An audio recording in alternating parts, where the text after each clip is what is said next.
Mesdames, Messieurs, chers collègues parlementaires, il m'appartient d'animer la présente réunion dont l'objet est de rendre publique une déclaration de soutien d'une majorité de députés représentant toute la diversité de l'Assemblée nationale.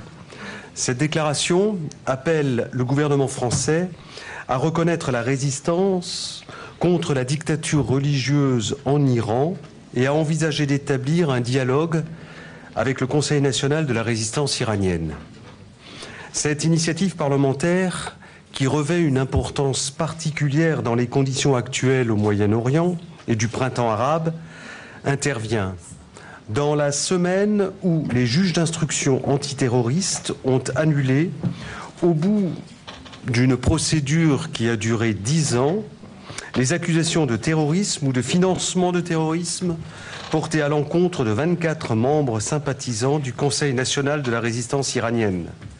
Cette ordonnance reconnaît le droit légitime de la résistance face à la tyrannie. Elle tire un trait sur une décennie de désinformation inspirée par le régime de Téhéran contre la résistance iranienne.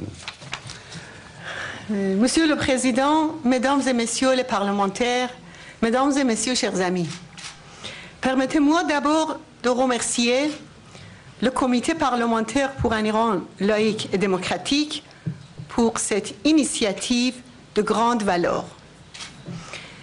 Elle rassemble aujourd'hui une majorité de députés de toutes les tendances politiques autour de la reconnaissance de la résistance iranienne et de la protection d'Ashraf. Nous nous sommes réunis il y a 40 jours quand les forces de l'armée irakienne, en coordination avec les mollahs en Iran, ont commis un massacre à Ashraf, 35 résidents sans armes et sans défense. Ce massacre a provoqué l'indignation de la communauté internationale et des Nations Unies. Actuellement, à l'initiative du Parlement européen, une démarche a commencé pour trouver une solution durable pour Ashraf. Mais avant toute solution, il faut que les Nations Unies garantissent la protection de ces 3400 personnes sans armes. Il faut que les blessés soient rapidement soignés. Je suis heureuse de voir que les parlementaires français soutiennent le plan du Parlement européen et rejettent tout déplacement des Ashrafiens à l'intérieur de l'Irak. Il y a quelques jours, j'ai appelé le gouvernement français à prendre en main l'initiative d'une démarche humanitaire en portant la protection des résidents d'Ashraf devant les Nations Unies et le Conseil de sécurité pour obtenir une garantie. Je suis convaincue que la France peut le faire et cela donnera à la France sa vraie position internationale. C'est dans la même ligne que les demandes des parlementaires français et du peuple iranien. Nous sommes convaincus qu'en tant que parlementaires, vous suivrez et agirez avec courage pour faire aboutir cette cause. Je vous remercie. Merci beaucoup.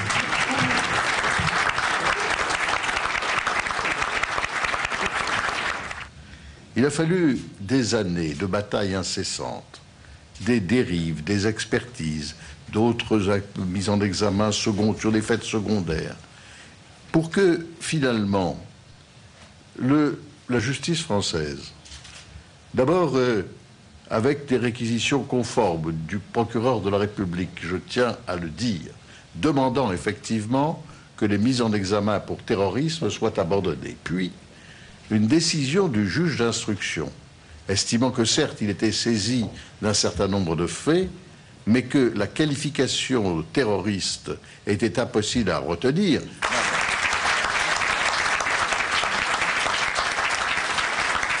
It is a matter of the denial of human rights to a collection of vulnerable men and women who are left in an isolated position entirely at the mercy of those who have the right of lethal force and who have been in the past prepared to use it.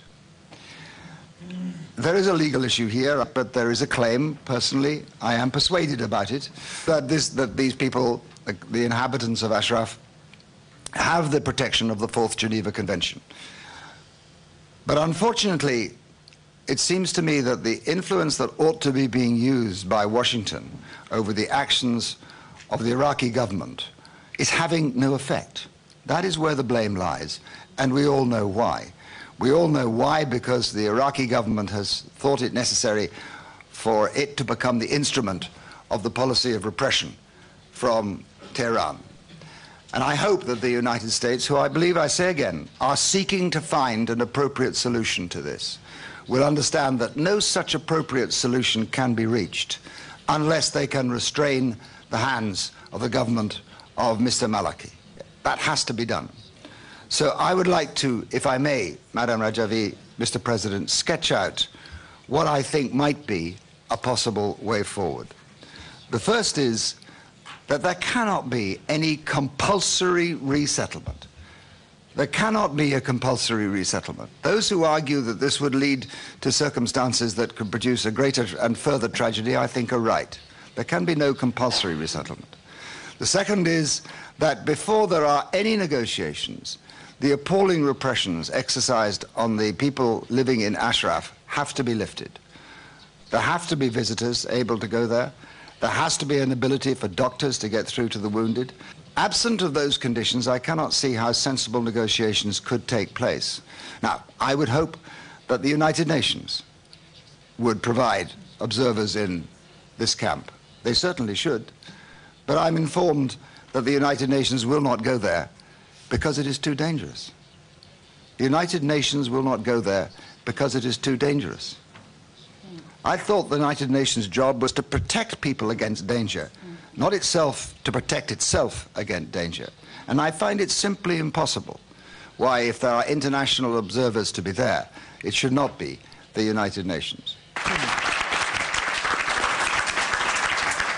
Alors je crois que aujourd'hui, notre initiative a été rejointe par la mobilisation d'un très grand nombre de députés, une majorité de députés français, représentant d'ailleurs toute la diversité politique de l'Assemblée nationale. Et que dans ces conditions, vu les conditions inacceptables dans lesquelles vivent les réfugiés d'Ashraf, il convient de la France, qui reste quand même le pays fondamental de la reconnaissance des droits de l'homme et du citoyen, de faire en sorte qu'elle prenne des initiatives. Pour notre part, nous souhaitons également, si c'est possible, et nous le demanderons, que soit organisée une visite de parlementaires français au camp d'Ashraf. Bien entendu, la meilleure solution est ce que nous souhaitons, et nous appuierons de toutes nos forces toute initiative de la France qui permettrait un engagement sans faille de l'ONU pour assurer la sécurité et le respect de la liberté et de l'intégrité physique et morale des Iraniens qui sont prisonniers dans le camp d'Ashraf. En conclusion, je crois qu'il ressort clairement que la reconnaissance de la résistance du peuple iranien pour la liberté et l'ouverture d'un dialogue avec la coalition démocratique de l'opposition doivent devenir une priorité pour la France. Il a aussi été clairement dit que l'urgence, cependant, était de protéger les résidents d'Ashraf pour empêcher que se reproduisent les crimes que nous dénonçons. Dans cette démarche, nous relevons l'initiative du Parlement européen et soutenons le plan qui a été proposé sous la présidence de l'eurodéputé Struan Stevenson. Various MPs present in the conference expressed their support for the French National Assembly Majority Declaration to formally recognize the Iranian people's resistance and for the French government to initiate a dialogue with this movement.